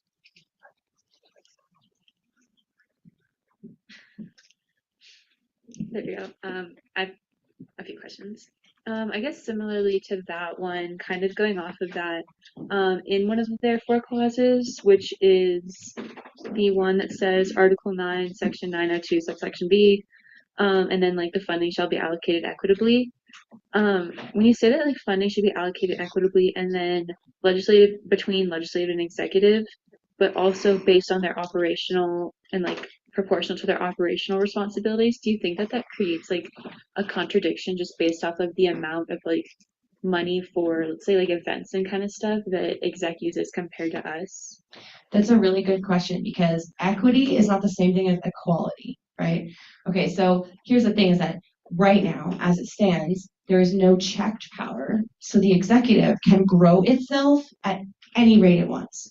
I mean, it could decide to not really give us any money if they didn't want to. If they wanted to do more, they get to decide what they get to do with student dollars without oversight. So that's why taking that money and splitting it down the middle, which by the way is a huge concession, because a lot of people wanted to see all of the power of the purse in the Senate for the people, by the people. So this is to make sure that they do have the flexibility to be able to put on programming without jumping through all the hoops all the time, but also making sure that if they need more money, they can access it. They just need to make sure that there's oversight. So the the understanding of like what is needed of the branches is equity, not equality. If we split it 3 ways between like judicial, that would definitely change what judicial's role is. And of course, judicial, when they want to do something or put on programming, they also can come to Senate and get student elected leaders to give the approval for them to have student fees to do that. Interesting. And then going down to the pay grade scale, I'm curious to know specifically about pay grade 5 and your reasonings for lumping those 3 groups of people into one pay grade. Just because they have already similar. Literally almost all of this just reflects pretty similarly. It's not perfect because I didn't have every number perfectly when I wrote this. And this is also just to establish it. So of course, this can be amended and changed. It can be reviewed every year when we when we get the ratification of the Constitution. And it'll also change probably based on what roles, if there's any new positions made by the executive. But we also want to be mindful that if they have to be mindful of other paid positions in the organization and not taking up the entirety or the majority of the 22% if there's the ability. They just can't do that in such a way that now nobody can advocate for themselves in the legislative branch. Okay. And then just to like confirm for clarification, every pay grade is like the same amount of money for everyone in that pay grade, right? Okay. And then 2 more questions. For the one that says, setting the pay scale is responsibility of the branch leaders, do you think that there's any merit or like reasoning that advisors, like ASCSU advisors, should have any say in it, like a role as they? That is a really, really good idea. So I'll be making that in a committee.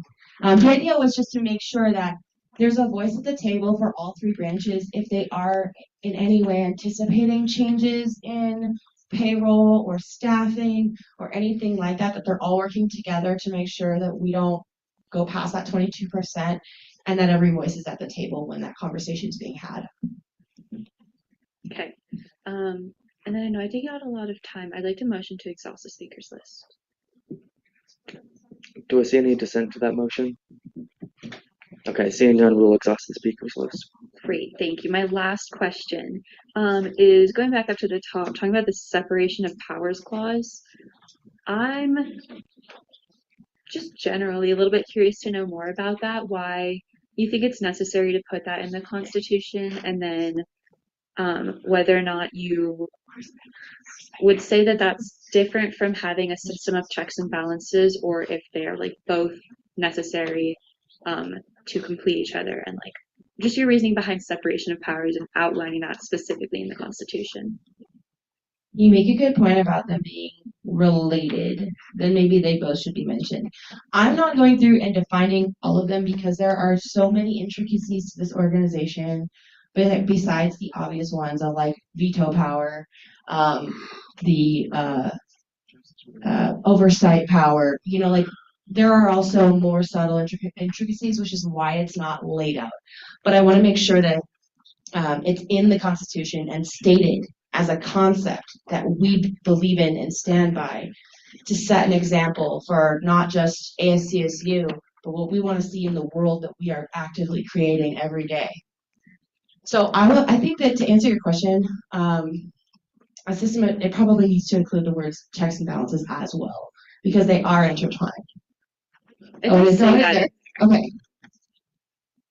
So I guess I was more inferring to the separation of powers part. I'm using the example of our United States government, and when we refer to checks and balances, it's referred to as separation of powers. But if that's not clear, then we could make that language just a little bit easier to understand. Yeah, that makes sense. I yield. Thank you. Senator Luna. Hi there. I did join midway through the presentation, so forgive me if this is a restatement. But what did stakeholder outreach look like throughout the development of this piece of legislation, and what were some of the responses that you got from that? I primarily tried to focus on presidential candidates who would potentially be the ones creating their budgets. So I is Jakai still online? He said he didn't love it, but he didn't hate it. So that was huge, and I gave him the update. Adding the word discretionary and making it really clear that we're not touching line items or payroll also makes a difference, but we haven't conferred since then. And then a huge part of the Flynn Anderson campaign platform had to do a lot with checking the power of the executive branch. So I had support there. I've talked to a handful of people at exec. I think that everyone right now has.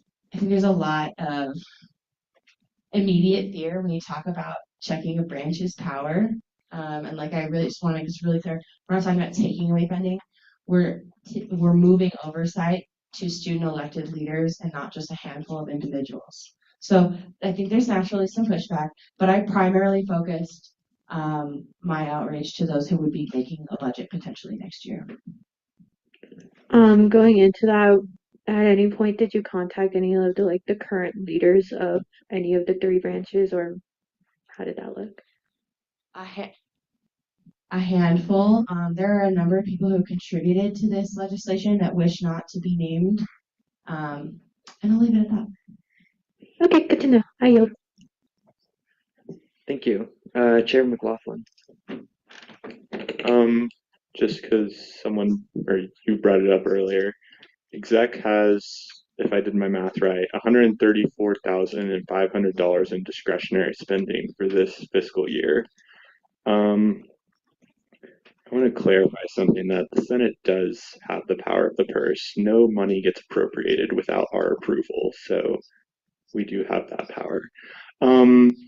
I want to touch on Lauren's comment about the separation of powers clause, specifically Part B. I'm It's my opinion that this seems more like an opinion than something that should be in the Constitution. Like, I know the US Constitution does outline separation of powers, but it never says there is a system of checks and balances. And since this clause doesn't really have any specific things it enforces, it doesn't really seem necessary. But that's my opinion. I yield. Chair Watts. Thank you. Senator Pickerel. Yield the redundancy. Amazing, thank you. Senator Ziamati. I just want to ask Chair McLaughlin a question real quick, if I could. Is that allowed? You can pose the question and then yield to him, yeah. Okay, so, oh shoot. Actually, I might ask you a question first. So you said, if I'm getting your numbers correctly, I think you said we had 200,000, or the executive branch had $200,000 for discretionary spending, and we had around 100,000. Is that? Okay, so I might have misspoken on that. What the executive branch has the power over is they decide their positions in payroll. So that covers actually more than their discretionary. So that's why there's a discrepancy between the $275,000 and the 130,000 that was just mentioned. Does that answer your question? Yes, that answers the question. And then I also have a question about, like, so we're talking about new pay scales and everything. And my question is, how much are most like high level Senate officials paid now? I know I'm unpaid, associate senators are unpaid. I'm pretty sure caucus chairs are unpaid and committee chairs are paid. But how much are they paid? How many paid positions does the executive branch have? Uh, I'm just kind of worried that we're going to think like, oh, it should be equal when one branch has just like way more paid positions, you know? Okay, so the pay positions in the executive branch change every year, whereas ours are pretty stagnant. So most of the directors make around $9,000 a year, whereas like our chairs, I know that budgetary and myself, it's like 3,500 for the whole year, and then it only goes down from there. Our speaker does not make nearly as much as the president does. The pro tempore doesn't make anything near what the vice president does. So there's a gross inequity there, and because the executive branch gets to decide for themselves how much money they get, they essentially can block us out from ever changing that inequity by taking up enough of the budget that we hit that 22%. And as we don't have that fluidity, it takes a lot more for us to be able to create or change any position. And so they can always count on us having, our four committees, and the amount of work it would take for us to make any kind of changes at that level just really they get the freedom to spend up to that 22% as much as they want, as long as they're leaving at the amount that was set the year before plus 2 to 3%, and that's it. So it's not just about the money itself, it's about the ability and the movement to be able to advocate. Like, for example, I'm just going to use myself as an example. My role outlines 10 hours a week and 3,500 for the whole year. I put in so much more work than that, and I want to advocate so loud for the parliamentarian next year to have it in their job description for more hours and more pay. And if they operate the way that they do, that won't be able to happen. Quick point of clarification. There was just a little bit of misinformation in terms of the top branch leaders. The Speaker of the Senate is paid within like the same similar. Nick's paid, not Nick's paid. The president's paid in the current budget 12,316 for fall and spring, and then an additional 3,320 for summer. Whereas the speaker is paid. Sorry, let me find Hayden's name. 11,804 for fall/spring, and then summer 3,077. We really see that discrepancy once we start getting to the second people within their branches. So the speaker pro tempore gets paid $4,294, whereas, for example, the chief of staff is paid over 11,000, which is the third in their branch. That's also reflected within the judicial branch. In terms of the Chief Justice is paid similarly within that like 13th. I don't know how to do math. I'm a poli-sci major, so around 13,000.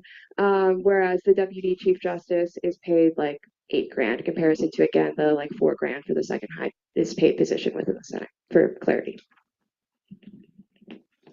Okay, and then fine, thank you for that, Speaker Pro Tempore. And my last question is, we kind of see a difference in like what the executive branch does and what we do, and I'm guessing that this doesn't affect our budget for, say, a lot of the bills we looked at today, correct? Or would this affect our budget? Not for this year. It would, so going forward, we would split the discretionary money in half. So Senate would have a little more to work with as far as oversight. It's not to say that like executive branch can't come and ask for more money. And this is another great thing because they can actually really, really promote the collaboration of like, hey, we're doing something big. We're doing something big and we want all of ASCSU to be together and on board for it. So let's collaborate to make that happen. So the executive branch gets to decide that they are 2/3 of ASCSU, and that's their entire power to do so. So it really needs to put the stewardship in the hands of student representation. It's kind of really the biggest thing, and to not let one branch blackball the other from any kind of upward mobility. All right, thank you, parliamentarian. I yield. Thank you. Chair Miller.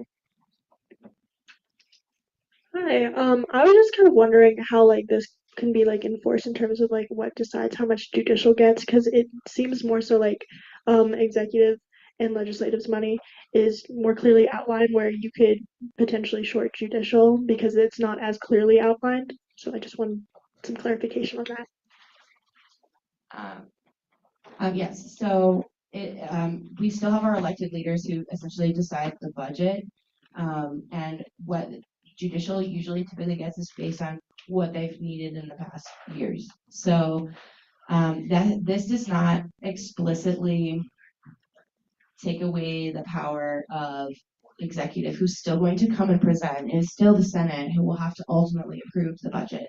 It's just making the distinction that we're not splitting it 3 ways for a reason. Okay, cool. And I would like to yield to Senator Pickerel. Hi, how's it going? I thought of something, so I'll come back. So I'm curious, like in a implementation way, with the pay scales, how are we going to see changes in people's salaries? I anticipate we'll see raises. Well, we will see raises throughout legislative. What are we going to see in exec and judicial? That depends on the branch leaders. They'll have to work together to make sure that all of the branches are being based on the things like hours, the effort, the things that they're doing. They'll have to work together. They will have to come to those numbers together. So it's up to them. Our elected speaker, our president, and our chief justice. Isn't there a allotted amount of finances that exist for these positions? We are not allowed to spend more than 22% of collected student fees on salaries, point blank, period. So they will have to look at what our budget is exactly based on the fee proposal. I don't know if ASCSU has done their SFRB proposal yet. I think they do it soon. Does anyone in SFRB can speak to that? I don't know. So based on the total number of student fees collected, ASCSU money is not to exceed 22% total. So they will have to figure out what numbers go up and what numbers go down. And I think that when all 3 branches leaders are together at the table, they can best advocate for students in the ways of, hey, you one person who used to decide this, actually, our speaker pro tempore puts in so much time and effort that's way above and beyond what's in their, job description. And so we're going to amend that job description, and we can justify the work that they do and why they should be getting paid at a fair and equitable rate. Okay. Is anybody on SFRB and know if the presentation has happened yet? It has not. Are you talking about the Longville? Yes. Or the ASCSU presentation for their requested budget. No. They did their initial one in the fall, but they have not done their budget request yet. Let me double check. Okay, no worries. With the caveat that it may have already happened, or it may still come to happen. My concern exists with if we are to, I'm not saying we shouldn't give raises to the people in this room. That's not at all, I agree wholeheartedly. My fear is that if we are to start this without doing it, if we were to start and pass this bill without having the funds allotted for the people in exec to keep their current and we bring them up, they're going to see a pay diminish and their salaries are going to be cut. That's my big concern. With the caveat that they could present to request more money, and that would have to be something that would have to be worked on with them. Could you yield to McLaughlin? Yes, absolutely. Technically, no one in exec will be continuing in their current position in the next year, so no one will really get a pay cut. The pay for a job might be lower than it was the previous year, but I just want to make that clear. I yield to Chair Davis. ASCSU has not done their SFRB presentation. Confirmed.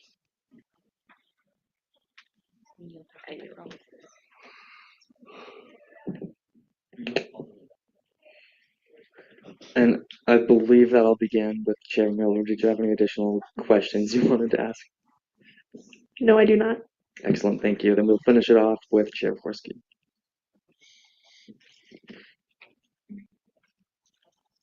I don't know how to. You know what? I might just yield. Does anybody want to also speak at all? Any questions? Okay. I yield to Senator Rivera then. I agree with everyone's point, but I think something that I do want to state is, like, personally speaking, I'm here to serve the students in my constituency, and I think that's something that we should all look into. I don't think we should be looking at like the wages, Going but to we should. step in quickly. This is Q&A, not discussion. Okay, today. never mind. Okay. Then let's see. This will be sent to the Budgetary Affairs Committee and the Internal Affairs Committee.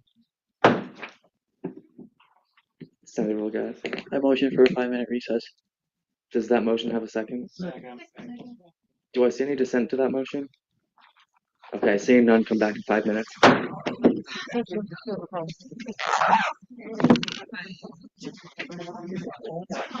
God, third fucking time. Yeah.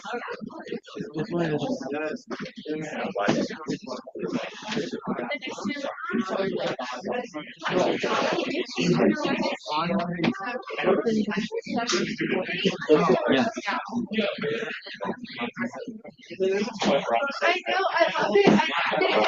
If I go do I usually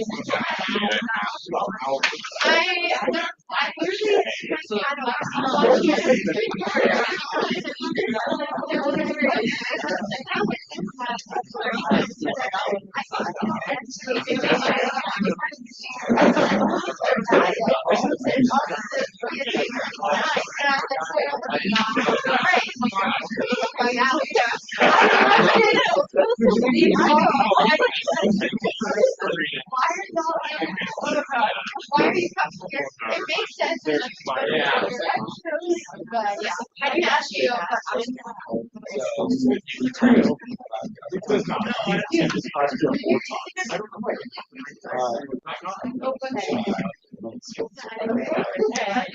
time is not the job.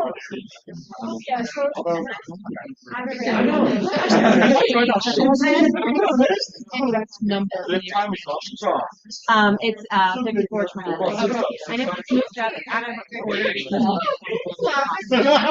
I just want to check because some of it says 20, yeah, 23. Thank you. It was 90 days. Seven times? Like a guy, the like jumpsuit at a Glencoe one is like a shoe. I know it's not good. And then also like they had 20%. I wasn't able to make it. I think the shoes were half off. No, actually none of it was half off. So I only got it 20. You literally get how many people are just aren't getting paid. Yeah. It's like not a huge ask for the people who put in so much work to get paid when they don't even get paid.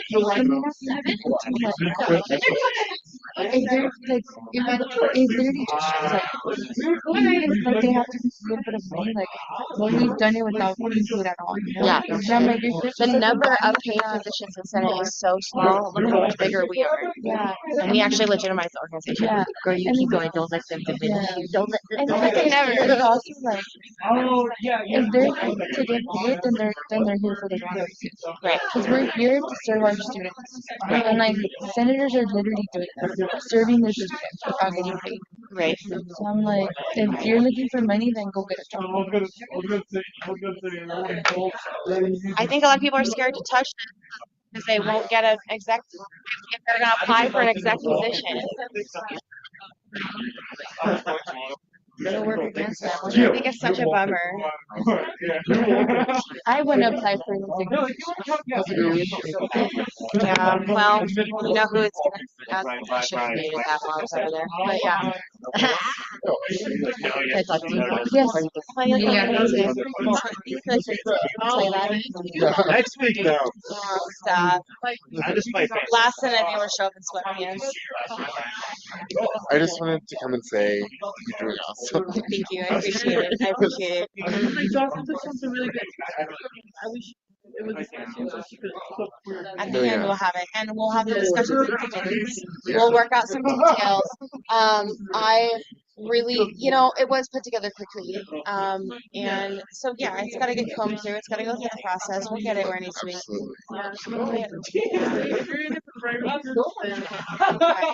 Like why? Like in my opinion, if I was president of ASCSU, I'd look across that and say, why am I making this responsibility? And it's a couple $1,000s. Yeah, That's but huge. still, yeah, It's huge. and I think that And when it comes to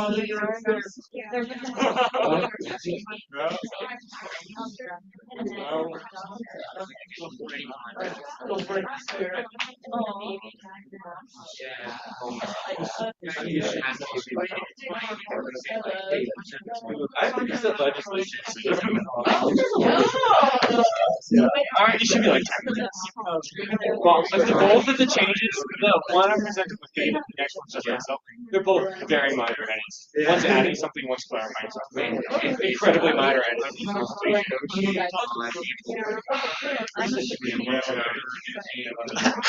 I'm just gonna sit right here.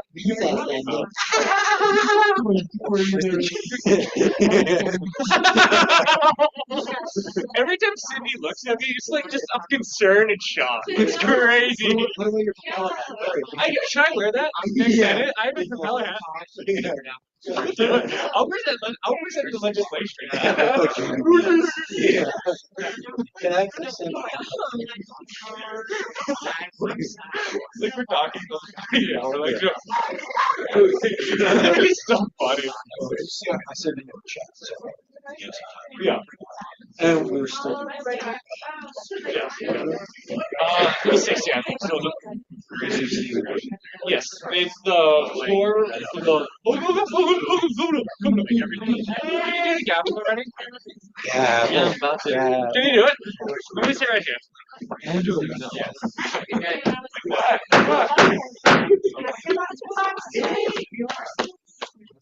I have to present anyway, so I might as well be here. I have to present. I'll give people just a second to get back seated, and then we'll go continue. Exactly.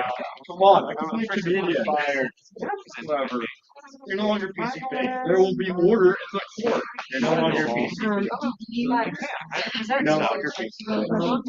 You were for a second there. We moved out of what they do. Now you're not.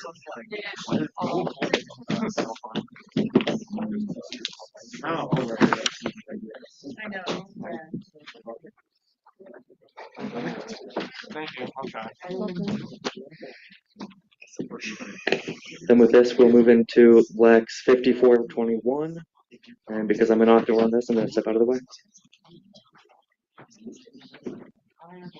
Lex 5412, amending committee chair job descriptions. This Lex aims to add a provision to the job description of committee chairs requiring attendance at all Senate sessions so that associate senators that are committee chairs must attend all Senate sessions for increased transparency, communication, and efficient flow of information. With that, authors, you have 10 minutes. This is a direct threat to my position, as I am the only associate senator chair, and I would like that known. I'm kidding, but it's a joke. That's all I'm gonna say. That's all you've got? Yeah, that's all I have.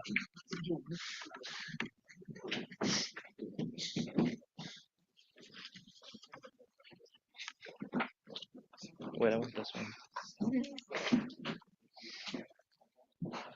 Okay, well, I'll speak to some of the content of the bill. Thank you, Ellie, for that.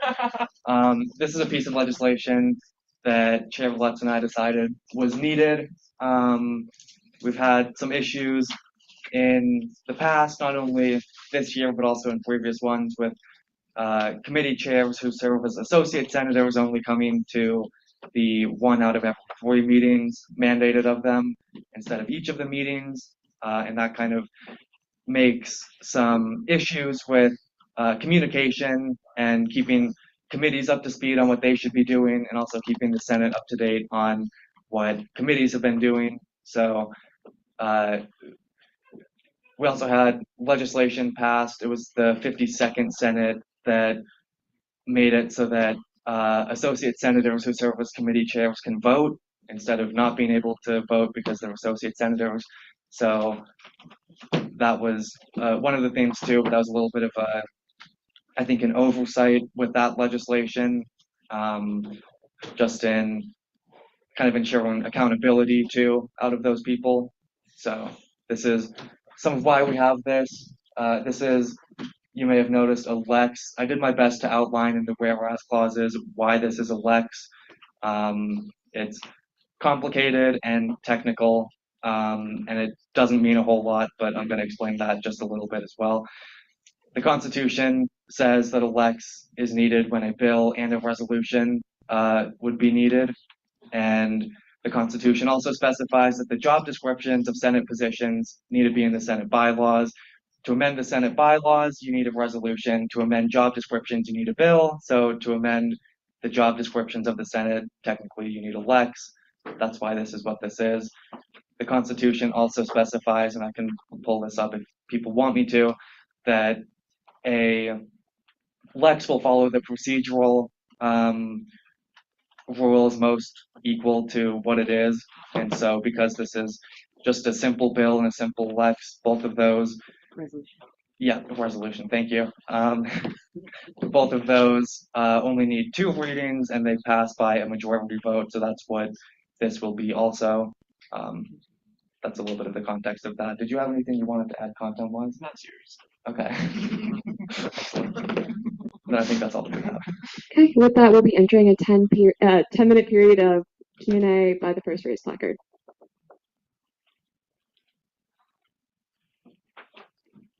Chair McLaughlin. For Chair Lutz,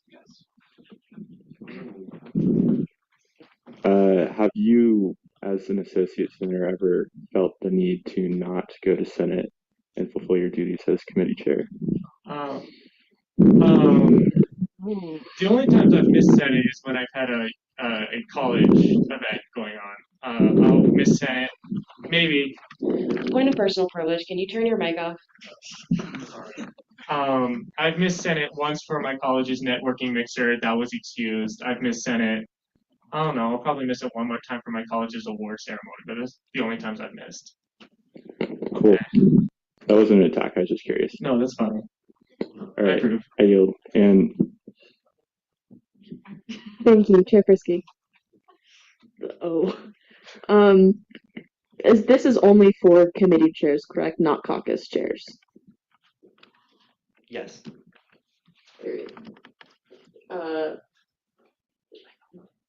Is that a possibility? Like, is that relevant? Men, doesn't matter. I can speak to that. The idea behind that was that, at least in my mind, that committee chairs, A, get paid, and so there's that level of accountability that I think goes along with that, but B, they get legislation, and so when the chair was absent in Senate meetings, that kind of makes that difficult to have that communication between committees and Senate. I would be totally open to adding caucus chairs to this as well, just to have that be consistent. I don't know if I care, to be honest. I yield my time. If somebody does and you want to add that in committee, I'm totally open to that.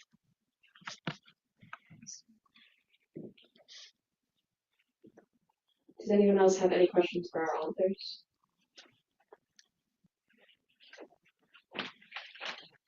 Seeing none, this will, I forgot the gavel existed, be sent out to Internal Affairs and DEI. That's my turn again. Okay, that was unnecessary. Unnecessary. No, it's fine. Just don't mess with the cord of the owl. It's so fragile. And with that, we'll move into Lex 52, nope, 5422. Where did it go? There it is. Okay. Lex 5422, codification of subcommittees. This Lex clarifies and codifies the role and function of subcommittees within the ASCSU Constitution and the ASCSU Senate bylaws.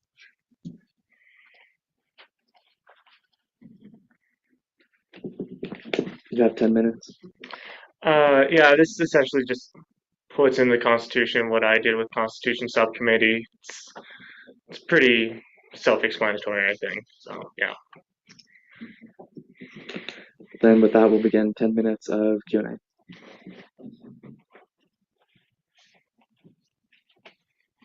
Okay, seeing no questions.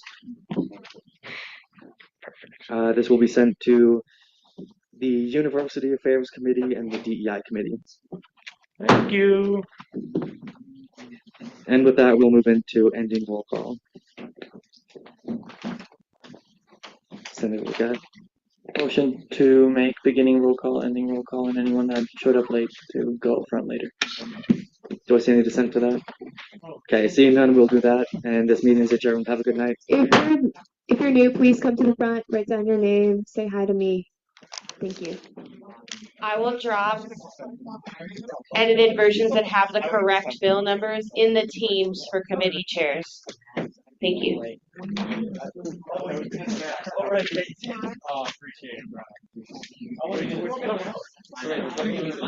Yes. It's outdated. So if you have any questions regarding discrepancies, it's because it's like, I don't know, 21 or 22. But either way, if you have any questions, if you want to talk to me about onboarding, that's something like that. If you're still referencing after that. Thank you so much. And then,